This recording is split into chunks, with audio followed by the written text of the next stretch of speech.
అందులో రాజకీయ నాయకులను అలాగే చేస్తున్నారు. తర్వాత అధికారులను, రిటైర్డ్ అధికారులను కూడా అలాగే ఇది చేస్తున్నారు. చివరికి బాధాకరమైన విషయం ఏంటంటే, తమ డిపార్ట్మెంట్లో అంటే పోలీస్ డిపార్ట్మెంట్లో పనిచేస్తున్న వ్యక్తులను కూడా చిత్రహింసలకు గురి చేస్తున్న పరిస్థితులు ఈ రాష్ట్రంలో మనం చూస్తూ ఉన్నాం.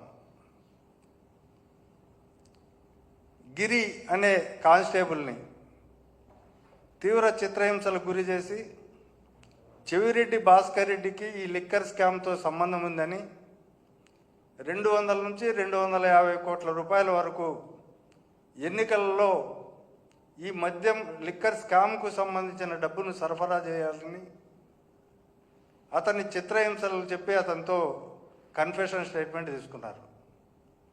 అలాగే 10 సంవత్సరాలు గన్మెన్గా AR head constable Madan Reddy అనే అతను చెవిరెడ్డి భాస్కర్ రెడ్డి దగ్గర గన్మెన్గా ఉన్న పరిస్థితుల్లో అతన్ని విచారణకు పిలిచారు సాక్షిగా.